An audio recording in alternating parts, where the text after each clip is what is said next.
Okay, इस समय हम योना की किताब से कुछ बातों को देखेंगे। योना उसका 1 अध्याय उसका 17 पद, यहाँ पर इस प्रकार से लिखा है, यहोवा ने एक बड़ा सा मत्स्य ठहराया कि योना को निगल ले, और योना उस महामत्स्य के पेट में 3 दिन और 3 रात पड़ा रहा। योना मछली के पेट में 3 दिन 3 रात पड़ा रहा। योना मछली के पेट में आने तक उसका रास्ता कैसे बना? मछली के पेट में योना क्या कर रहा है? अजी, जो आज का हमारा विषय भी यही है, योना मछली के पेट में क्या कर रहा है। देखिए, जो उसने गलती किया, जो उसने पाप किया, जो उसने परमेश्वर की उपस्थिति को छोड़कर अपनी मर्जी को उसने पूरा करने के लिए कोशिश किया, उसकी करने का फल उसे ही नहीं मिला,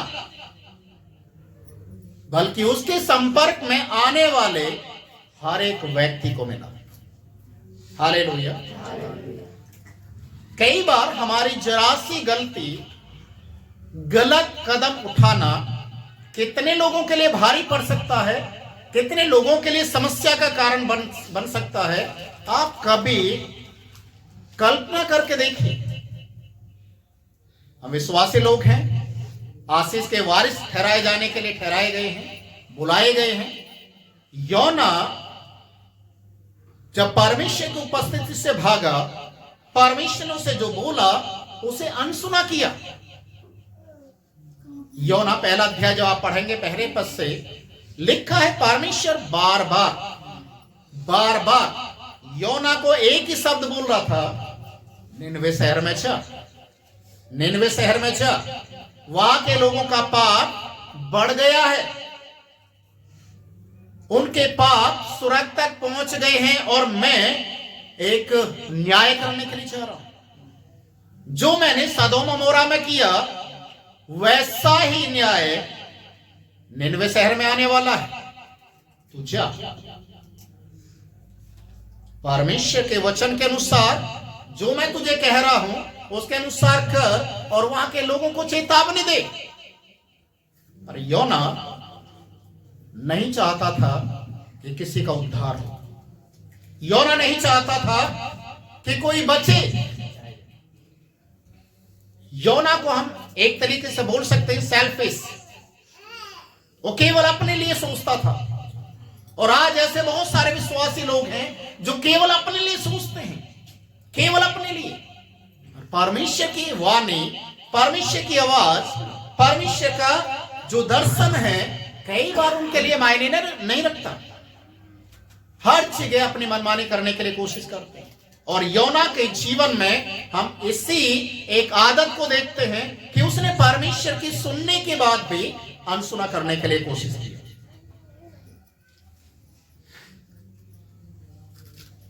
एक दिन योना सोच में पड़ गया कि परमेश्वर बार बार मुझसे बातचीत कर रहा है, बार बार परमेश्वर की आत्मा मुझे कायल कर रही है, बार बार परमेश्वर कहीं ना कहीं आकर खड़ा हो जाता और मुझसे एक ही बात को कहता, निनवे में क्यों नहीं जा रहा, निनवे में क्यों नहीं जा रहा। मुझे लगता है कि अगर मैं इस एरिया से, इस घर से बाहर चला जाऊंगा तो परमेश्वर मुझे नहीं देखेगा, परमेश्वर की आवाज मुझ तक नहीं पहुंचेगी। और उसने ऐसा ही करते हुए तरसीस जाने वाले जहाज में टिकट लेकर कहां चला गया? वो निचली सतह में जाकर सो गया, बेसमेंट में। उसने विचार क्या किया था कि मैं नीचे जाऊंगा तो परमेश्वर नीचे तो नहीं देख पाएगा, दूर चला जाऊंगा परमेश्वर तो नहीं देख पाएगा। इसलिए वो फ्री माइंड होकर टिकट लेकर नीचे जाकर सो गया। उसकी जरासी बेवकूफी, जरासी लापरवाही, या बोला जाए तो उसकी जो चालाकी, जो परमेश्वर को धोखा देने वाली थी, वो वहां पर जहाज के अंदर जितने भी पैसेंजर थे, जितने भी यात्री थे, जितने व्यापार करने वाले लोग थे, उनके लिए एक बहुत बड़ा सबक बन गया। हालेलुया। उस समय समुद्र के अंदर आंधी और तूफान आ गया। एक ऐसी स्थिति आ गई कि पूरा जहाज डूबने की कगार पर आ गया। लोग चिल्ला रहे हैं, चीख रहे हैं कि इस तरीके से जो जहाज को चलाने वाला होगा, जो पायलट होगा, शायद उसने भी कभी सोचा नहीं होगा कि मैं किसी दिन इतनी बड़ी मुसीबत में पड़ जाऊंगा। वो भी अपनी ओर से पूरा कोशिश कर रहा है जहाज को तय तक लेकर जाने के लिए, उसे रोकने के लिए, उस तूफान से बचने के लिए, पर सारी कोशिशें बेकार होने लगी। बाइबल में लिखा है, लोगों ने अपने व्यापार के सामान को, जितना भी वो व्यापार करने के लिए चाह रहे थे, वो सारे सामान को उन्होंने फेंकना शुरू कर दिया। कोई फर्क नहीं पड़ रहा।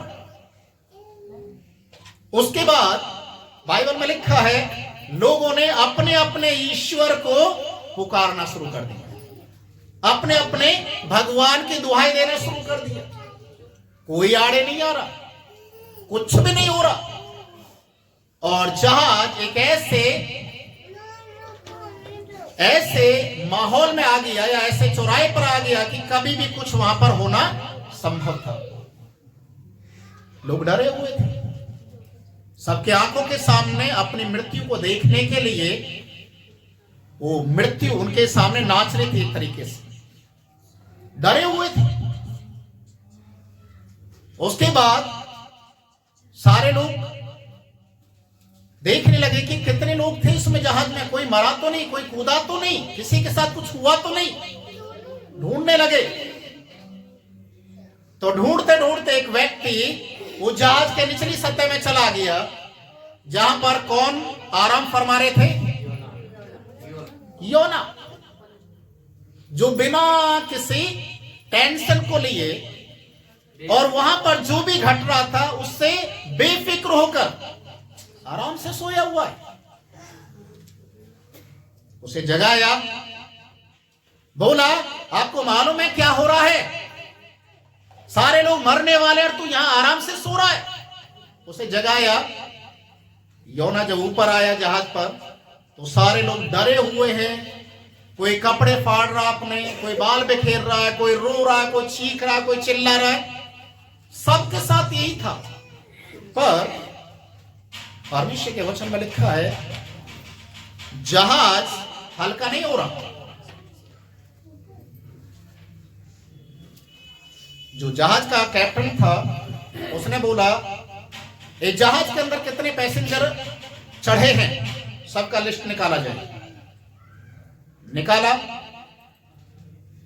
सारे जितने पैसेंजर थे गिने गए, सारे हैं, हाँ पूरा है। बोला, अब सबके नाम से क्या करो, पर्ची बनाओ, चिट्ठी डालो। क्योंकि पुराने समय में लोग अगर कोई निर्णय करते थे तो चिट्ठी डालते थे। यहां तक कि यीशु मसीह के कपड़ों को भी बांटने के लिए चिट्ठी डाली गई। और वो चिट्ठी किसके नाम निकल गई? किसके नाम? योना। जैसे ही योना का नाम आया चिट्ठी में, सारे लोग उसके सामने हाथ जोड़ के बैठ गए होंगे। योना की नहीं, क्या किया होगा?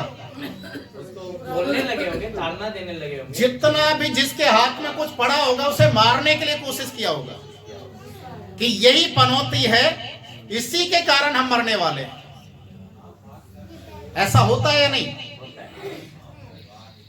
एक व्यक्ति ने अपनी लापरवाही से या बेवकूफी से कितने सारे लोगों के प्राण को जोखिम में डाल दिया।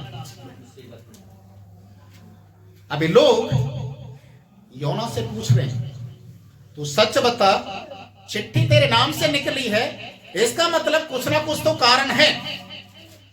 तू है कौन, कहां से आया, कहां जा रहा है, और ये मुसीबत तेरे कारण क्यों आई? अब योना को बचने के लिए कहीं भी कोई मौका नहीं था। झूठ भी नहीं बोल सकता, जहाज में रहेगा तो भी मरेगा, जहाज से फेंक दिया जाए तो भी मरेगा, कुछ भी करेगा नहीं मरेगा तो ये मार देंगे। अब योना से पूछा गया, अब बोल तेरे साथ क्या किया जाए, तू बता कौन से मृत्यु को लेना चाहेगा। अब योना को समझ में आने लग गया मैं किससे भाग रहा था, किससे भाग रहा था, किसको धोखा दे रहा था, परमेश्वर को।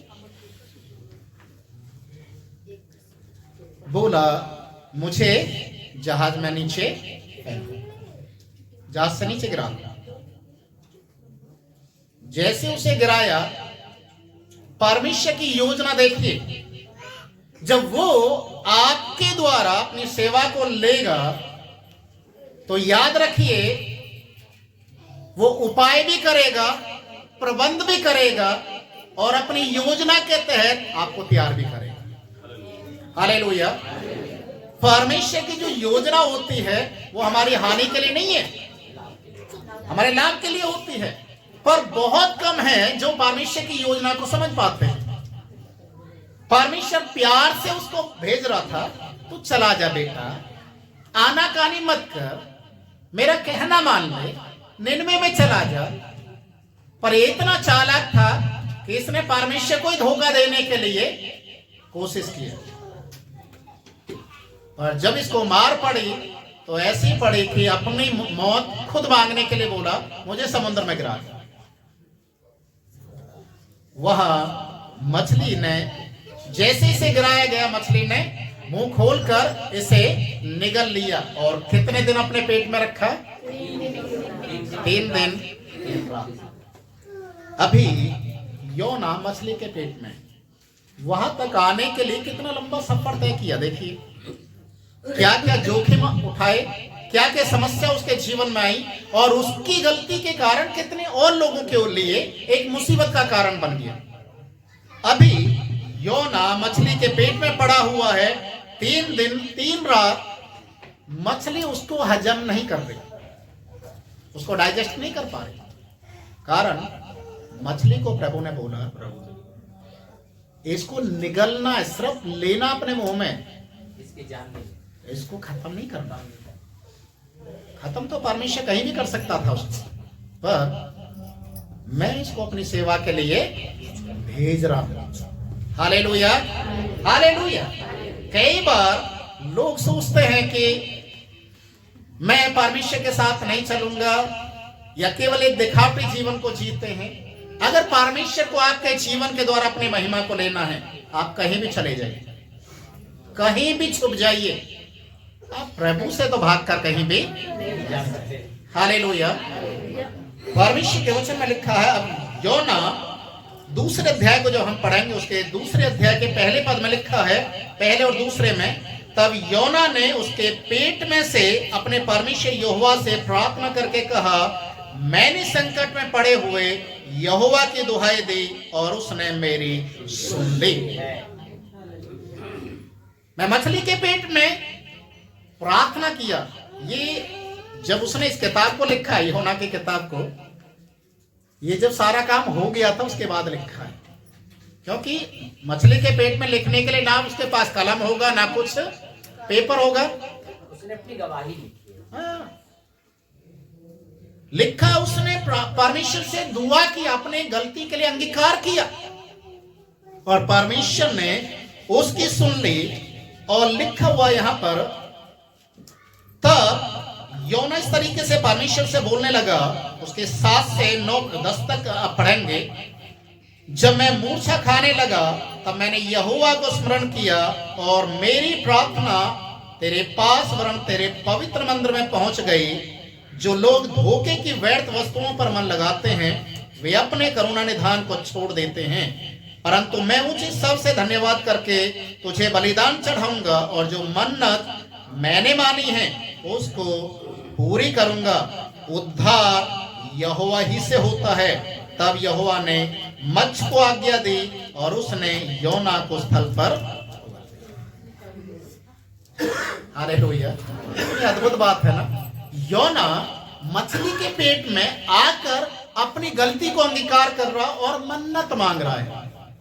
क्या मन्नत मांग रहा है? प्रभु एक मौका दे दे, एक मौका दे दे, मैं अब तुझसे भागूंगा नहीं। प्रभु एक मौका दे दे, मैं जाऊंगा, निनवे शहर में जाऊंगा। परमेश्वर ने सोचा ये जाएगा या नहीं जाएगा, मैं खुद ही भेज देता हूं।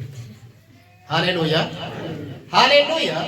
और लिखा है बाइबल में, योना मछली के पेट में परमेश्वर के साथ वाचा बांध रहा है, मन्नत मांग रहा है, प्रभु मुझ पर दया कर, मुझे बचा ले। और जैसे ही उसने मन्नत मांगा, प्रभु के साथ उसने अपने आप को लेकर आया परमेश्वर के सामने और अपनी वाचा को पूरा करने के लिए, मन्नत को पूरा करने के लिए उसने निर्णय लिया। तुरंत मछली को परमेश्वर ने बोला, अब इसे अपने मुंह से निकाल दे। इतना काफी, अब ये सुधर गया। हालेलुया, अब ये सुधर गया है। कई बार मालूम है हमारे घर के अंदर भी परिस्थिति ऐसे बन जाती है, बच्चों के साथ, पति पत्नी के साथ, पड़ोसियों के साथ, रिश्तेदारों के साथ। हम पहले तो शेर बन जाते हैं, बाद में जब मुसीबत में पड़ जाते हैं तब हम हाथ जोड़ के बैठ जाते हैं, प्रभु अब तो बचा ले, अब तो समस्या बहुत ज्यादा गंभीर हो गई है, अब तो मेरा घर भी बिगड़ने वाला, टूटने वाला, प्रभु एक बार अब मौका दे दे, अब मैं सुधर गया। प्रभु बोलेगा, चल अब इसको अपने मुंह से बाहर निकाल। जैसे ही मछली ने अपना मुंह खोला, बाहर उसको उगला, तो सामने ही लिखा हुआ था, निनवे शहर में आपका स्वागत। देखिए, टिकट लेकर जा रहा था ना, यहाँ बिना टिकट के पहुंच गया। हालेलुया। पर बिना टिकट के तो गया, कितने लोगों की टिकट बर्बाद करके आया, ये भी मालूम। हालेलुया। लोग इसकी वजह से अपने पूरे साल की सामग्री को फेंकना पड़ गया। सारी जो उनकी मेहनत थी, जो उनका व्यापार का सामान था, सब बर्बाद हो गया। पर प्रायश्चित किया, प्रभु ने से मौका दिया। हालेलुया। एक राजा दाऊद के विषय में हम लोग और देखेंगे। राजा दाऊद के विषय में ऐसा लिखा है कि राजा दाऊद परमेश्वर के साथ इतना ज्यादा वफादार था, इतना ज्यादा परमेश्वर के साथ ईमानदार था कि हमेशा सोते, लेटते, उठते, बैठते, दाऊद ही है जो कहता है कि मैं 3 बार दिन में प्रार्थना करता हूं। दाऊद ही कहता है कि जब लोगों ने मुझसे कहा कि हम परमेश्वर के भवन में चले, मैं उछलने लग गया। दाऊद ही है जो कहता है कि यहोवा मेरा चरवाहा है। पर दाऊद एक गलती को कर रहा है। दूसरा राजा उसके 11 अध्याय के पहले पद को आप पढ़ेंगे तो वहां पर लिखा है, साल के आरंभ में, दूसरा राजा 11 अध्याय उसका पहला पद। जब अबिय्याह की माता अतल्याह ने देखा कि उसका पुत्र, ये वाला, दूसरा राजा 11 अध्याय हाँ, ये पहला राजा पढ़ें जरा।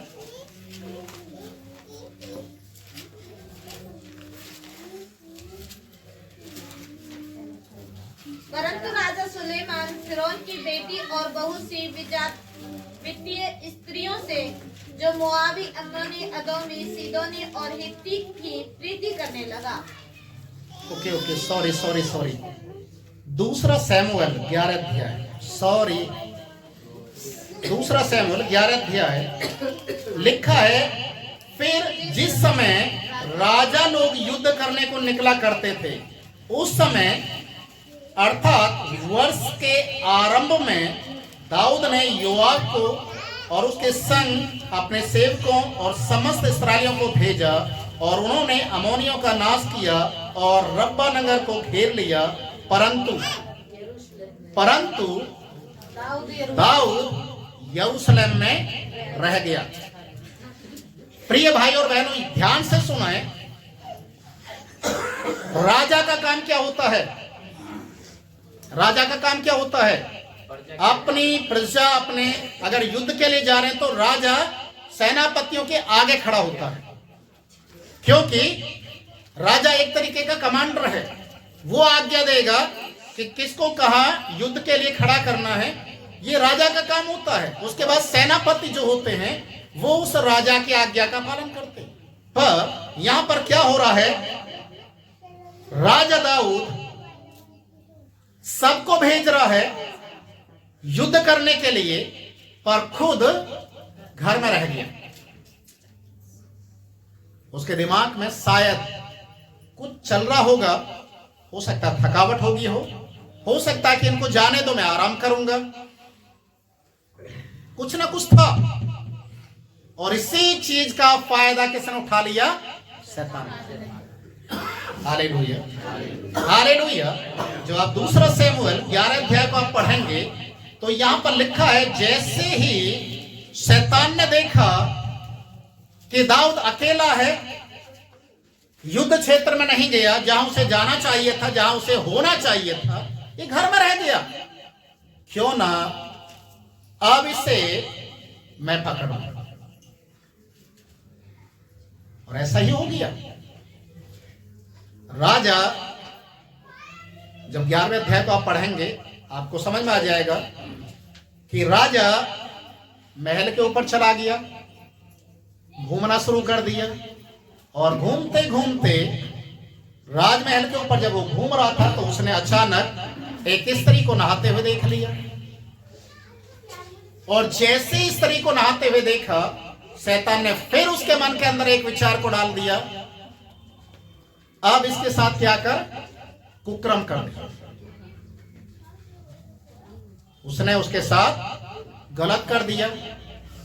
अभी गलत कर दिया, एक राजा, देखिए युद्ध क्षेत्र के युद्ध के समय जब उसको युद्ध क्षेत्र में होना चाहिए वो घर में है, और उसके बाद जब वो उसने उस सीन को देखा, नहाती हुई स्त्री को देखा, तो शैतान ने फिर उसके मन के अंदर कुछ गड़बड़ी डाल दिया। उसने उस स्त्री को बुलवाकर उसके साथ व्यभिचार कर दिया। जब इससे मालूम चला कि स्त्री गर्भवती होगी, मालूम है उसने क्या किया? उस पाप को छिपाने के लिए उसके पति को मरवा दिया। हालेलुया। देखिए शैतान किस तरीके से काम करता है। पहले दाऊद जो युद्ध क्षेत्र में होना चाहिए था नहीं पहुंचा, दूसरा उसने गलत सीन देख लिया, तीसरा उस स्त्री के साथ व्यभिचार किया, चौथा उसके पति को मरवा दिया, और सबसे अंतिम जो बेवकूफी का कार्य किया जिससे परमेश्वर नाखुश हो गया। लिखा हुआ है बाइबल में, दूसरा शमूएल उसका 11 अध्याय का अंतिम पद अगर आप पढ़ेंगे, जो सबसे ज्यादा खतरनाक वाला कार्य था वो ये हो गया। 26 और 27 पद में लिखा है, जब ऊरिया की स्त्री ने सुना कि मेरा पति मर गया है, तब वह अपने पति के लिए रोने पीटने लगी। और जब उसके विलाप के दिन बीत गए, तब दाऊद ने उसे बुलवाकर अपने घर में रख लिया, और वह उसकी पत्नी हो गई, और उसके पुत्र उत्पन्न हुआ। परंतु उस काम से जो दाऊद ने किया था, यहोवा क्रोधित। ये दाऊद कौन था मालूम है? परमेश्वर का प्रिय था, परमेश्वर के दिल का एक टुकड़ा था, लिखा बाइबल में। हालेलुया। अभी दाऊद एक पाप करने के कारण, एक गलती करने के कारण, देखिए आज का हमारा विषय को याद रखिए, योना मछली के पेट तक कैसे पहुंचा। दाऊद परमेश्वर को क्रोध दिलाने के समय में कैसे वहां तक पहुंच गया। ऐसा दाऊद से क्या हो गया कि उसे एक बड़ा भुगतान करना पड़ा। अजीजों, हमारी भी कहीं ना कहीं छोटी छोटी जो लापरवाहियां हैं, छोटी छोटी जो कमियां हैं, कई बार हमारे जीवन को नुकसान पहुंचा देती हैं। उदाहरण के तौर पर, अगर किसी को, जैसे तंबाकू खाने वाले लोग हैं, दारू पीने वाले लोग हैं, एक दिन में तो इनके किडनी लीवर खराब नहीं होते ना। जब ये लगातार पीने लग जाते हैं, लगातार गड़बड़ी करते हैं, और एक समय आता है जब डॉक्टर बोलते हैं कि अब इसका ये शरीर का अंग खराब हो गया, तो उसके बाद सीधा मृत्यु आ जाती है। प्रिय भाई और बहनों, हमारी जरा जरा से लापरवाहियां, अगर हम पाप को अंगीकार नहीं करते हैं, अपनी गलती के लिए तौबा नहीं करते हैं, तो ये हमारे लिए एक बड़ी मुसीबत का एक कारण बन सकती है। देखिए दाऊद, उसने जो गलती किया, अंत में इस स्त्री को उसने अपनी पत्नी भी बना लिया, और इसके द्वारा जो बच्चा पैदा हुआ, लिखा बाइबल में 12 अध्याय जो आप देखेंगे उसका 15 पद 16 पद आप पढ़ेंगे तो लिखा हुआ है, जो बच्चा पैदा हुआ वो परमेश्वर की ओर से मारा हुआ था, बीमार था जन्म से, और उस बच्चे की चंगाई के लिए दाऊद उपवास प्रार्थना किया 7 दिन।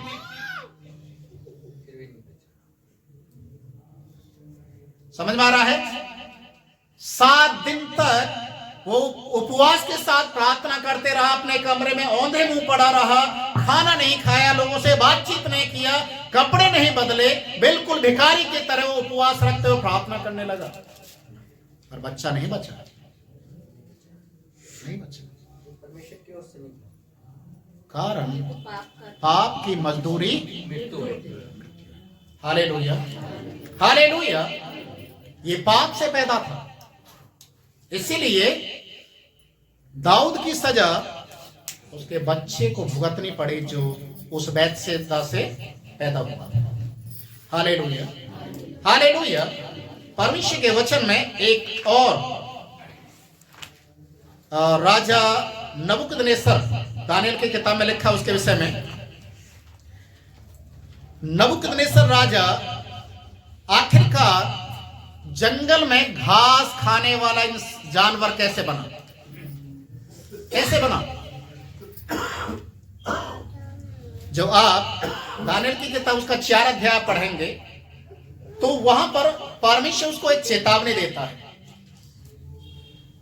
एक दर्शन उसको दिखाता है। उस दर्शन को दानियल से पूछता और दानियल उसको बताता है कि हे राजा, ये जो तूने देखा है कि तू 7 साल के लिए जंगल में रहेगा, जानवरों की तरह घास खाएगा, प्रभु ना करे तेरे ऊपर ये घटना घट जाए, पर एक काम करना है।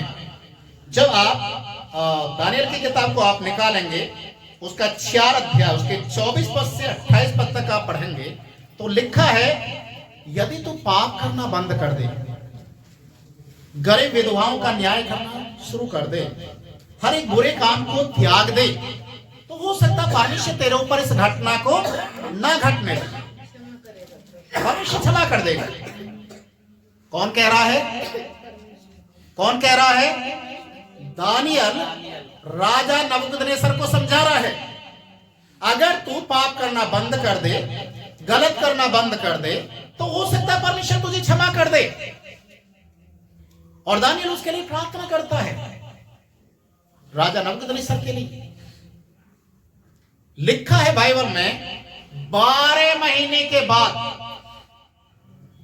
हालेलुया, 28 पद में लिखा हुआ है ना, 4 का 28, दानियल 4 28, 12 महीने के बाद, हाँ 29 पद में लिखा है 12 महीने के बाद ये राजा अपने राजमहल के ऊपर, छत के ऊपर टहल रहा और क्या बोल रहा है? क्या यह बड़ा ये सब मैंने किया, इतना सारा राजपाट मैंने अपनी ताकत के बलबूते पर इकट्ठा किया है, आज सारी दुनिया में मेरा डंका बजता है, मेरी ताकत। अजीजो, चेतावनी कितने दिन पहले मिल गया था? 1 साल, 1 साल पहले, 1 साल पहले, 1 साल, 12 महीने 1 साल। पर ये 1 साल का टाइम परमेश्वर ने क्यों दिया? मन फिरा ले, तौबा कर ले, क्योंकि दानियल प्रभु का जन उसके लिए प्रार्थना कर रहा था। हालेलुया। मन नहीं फिराया, और आखिरकार राजा, चक्रवर्ती राजा, पूरी दुनिया पर राज करने वाला, जंगल में जानवर की तरह घास खाए। Hallelujah, hallelujah. नबूकदनेस्सर राजमहल को छोड़कर जंगल में क्या कर रहा था? और अंतिम बात, परमेश्वर जब अदन की वाटिका में पहुंचा, जब आप उत्पत्ति की किताब आप निकालेंगे तो वहां पर 3 अध्याय के 8 और 9 पद में ऐसा लिखा हुआ है, परमेश्वर अदन की वाटिका में पहुंचा, पहले के समान आदम और हव्वा परमेश्वर को दिखाई नहीं दे रहे, नहीं दिखाई दे। क्या परमेश्वर को मालूम नहीं था आदम और हव्वा कहां है? सब मालूम था। फिर भी परमेश्वर आवाज दिया, हे आदम तू कहां है? आदम कहां है? झाड़ियों में। झाड़ियों में क्या कर रहा है? क्यों? परमेश्वर ने जो बोला था उसके विरुद्ध में वो गया। इसी कारण आज वो झाड़ियों के बीच में फंस गया। अजीजो, आज हमारे जीवन के अंदर बहुत सारी ऐसी परिस्थिति बन जाती हैं, हम एक बार नहीं कईयों बार परमेश्वर की आवाज को सुनते हैं, परमेश्वर की वाणी को सुनते हैं और अपने मनों को इतना कठोर करके रखते हैं कि हम उस दशा तक पहुंच जाते हैं। परमेश्वर ने मना किया था, पहले ही चिताया था, इस पेड़ का फल मत खाना। उस पेड़ का फल खाने में पाप नहीं, तो पेड़ जो पाप नहीं था, सबसे बड़ी बात थी कि उसने जो परमेश्वर के विरुद्ध में, जो शैतान के बहकावे में आकर जो मन के अंदर जो एक योजना को बना लिया कि जो देखने में अच्छा है, खाने में कितना अच्छा होगा। शैतान उसके मन के साथ खेल गया। एक और घटना बाइबल में, उत्पत्ति उसके 18 अध्याय, वहां पर रूत की पत्नी के विषय में 19 अध्याय में है। सदोम और मोरा देश के लिए जब परमेश्वर न्याय करने के लिए गया तो लिखा है, स्वर्गदूतों के द्वारा ये बोला गया, पीछे फिर के नहीं देखना, पीछे फिर के नहीं देखना, आगे बढ़ना, आगे की ओर जाना। तो लिखा है बाइबल में, उत्पत्ति उसके 19 अध्याय उसके 23 पद से आप पढ़ेंगे, लूत की पत्नी सबसे पीछे थी। लूत आगे आगे अपनी 2 बेटियों का हाथ पकड़कर भाग रहा है, लूत की पत्नी पीछे पीछे भाग रही है। लूत की पत्नी को ऐसा लगा कहीं ये हमें बेवकूफ तो नहीं बना रहे, जो बोल रहे हैं स्वर्गदूत बोल रहे हैं, दूत जो बोल रहे हैं कि परमेश्वर आग गिराएगा, गंधक गिराएगा, कहीं ये बेवकूफ तो नहीं बना रहे हमें? एक बार देखो तो सही, समझ में आ रहा है? जैसे वो पीछे फिरी, आज तक सीधी नहीं हुई, आज तक वैसे ही है।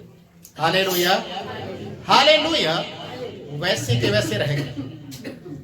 अजी जो आज बहुत सारे विश्वासी लोग भी ऐसे करते, पास्टर जो बोलता है सही बोल रहा है, आज का वचन अच्छा था, मैं करूं नहीं करूं, नहीं करता। 4 कैटेगरी के लोग आज भी इस दुनिया में हैं, कलीसिया के अंदर पाए जाते हैं। बीज बोने वाले का दृष्टांत आप लोग सुने होंगे, जानते भी होंगे, क्रिसमस फेस्ट के प्रोग्राम में भी दिखाया गया है ना। वचन सुनकर तुरंत शैतान के हवाले करने वाले भी हैं, कठोर मन जिसको बोला जाता है। और बहुत कम ऐसे लोग हैं जो परमेश्वर के वचन को स्वीकार करते हैं कि ये मेरे लिए है। हालेलुया। आज परमेश्वर का वचन हमें इसी चीज को सिखा रहा है। योना मछली के पेट में क्या कर रहा है? हालेलुया। शैतान ने एक बहुत बड़ी योजना बना रखी है, मालूम है वो क्या है? कई सारे लोग मेरे से बोलते हैं, पास्टर जी हम संडे सॉरी चर्च में नहीं आ सकते। मैंने कि क्यों? संडे के दिन डबल सैलरी मिलती है, 2 दिन का मिल जाता है। डबल हो जाता वो डबल के चक्कर में इतने बड़े आशीष को खो देते हैं। हालेलुया। इसीलिए योना को याद रखिए, योना मछली के पेट तक पहुंचने का जो उसका सफर था आसान नहीं था। आपको भी स्वर्ग तक पहुंचने के लिए, उन आशीषों को पाने के लिए जो परमेश्वर ने आपके लिए ठहराई है, आसानी से मिलने वाली तो नहीं है। और यदि आप प्रभु में बने रहेंगे तो परमेश्वर आपको शिरोमणि बनाएगा। हालेलुया। आपको आशीष का मूल बनाएगा, ये उसका वादा है। और आपको प्रभु में खराई के साथ चलना है, ईमानदारी से चलना है। छोड़ दीजिए सारी दुनिया की बातों को, छोड़ दीजिए सारी चिंताओं को, छोड़ दीजिए कि मेरा क्या होगा, मेरे बच्चों का क्या होगा, हम कल को क्या खाएंगे, क्या पहनेंगे, बच्चों की शादी कैसे होगी, उनके बच्चों के बच्चे कैसे होंगे। छोड़ दीजिए सारी बातों, प्रभु पर छोड़ दीजिए। प्रभु कहता है अपनी सारी चिंताएं, हालेलुया। जब चिंता करने से आप अपने एक बाल को सफेद नहीं कर सकते, एक बाल को गिरने से रोक नहीं सकते, आप कर क्या सकते हैं? कुछ नहीं कर सकते। और प्रभु कहता अपनी सारी चिंता मुझ पर डाल दो, तो इसका मतलब प्रभु है। हालेलुया। प्रभु है। दाऊद पाप करने के बाद जब उसे अंगीकार करने के लिए, जब उसने स्वीकार किया अपनी गलती को, वो क्या कहता मालूम है? प्रभु मैं तेरी आत्मा से भाग कर नहीं जा सकता, प्रभु मैं तुझसे भाग कर नहीं जा सकता, हर जगह तू है। योना ने भी सोचा होगा जहाज के नीचे चला जाऊंगा तो परमिशन नहीं रहेगा। दाऊद ने भी सोचा होगा कि मैं युद्ध क्षेत्र में नहीं जाऊंगा तो परमेश्वर का संदूक तो लेकर गए लोग, वहीं पर ही परमेश्वर है, यहां तो मुझे नहीं देखेगा। ये हमारी बेवकूफी, ये उन लोगों की बेवकूफी थी। परमेश्वर के वचन में हमें याद करना है, परमेश्वर के वचन को हमें स्मरण करना है कि प्रभु हमारे साथ जो करने के लिए चाह रहा है, आपको अपनी योजना के तहत इस्तेमाल कर रहा है। आज आप यहां पर हैं, आप कहां पर हैं इस समय? आप कहां पर इस समय? इसका मतलब आपके साथ परमेश्वर की योजना बहुत जल्दी पूरी होने वाली है। हालेलुया। हालेलुया। जो अपने कामों में बैठे हुए, घरों में बैठे हुए, बिस्तरों में बैठे हुए हैं, वो योजना का भी भाग नहीं है। उनके लिए समस्या आ रही है। प्रभु के भवन तक आने के लिए योना का सफर जैसा उनका भी बनने जा रहा है। पर जो प्रभु को प्रथम स्थान देता है, उसके लिए परमेश्वर योजना को पूरा करने के लिए जाता है। हालेलुया। हालेलुया। आइए इस समय हम बोले परमेश्वर से, प्रभु मैं यहाँ हूँ, प्रभु मैं यहाँ हूँ, प्रभु मैं तेरी योजना का एक हिस्सा बनना चाहता हूँ। प्रभु आप मुझे इस्तेमाल करें, मैं तुझसे भागकर कहीं भी नहीं जा सकता। मैं इस नए साल में एक नई वाचा के साथ तेरे साथ जीवन बिताना चाहता हूँ, यीशु के नाम में, आमीन। हालेलुया।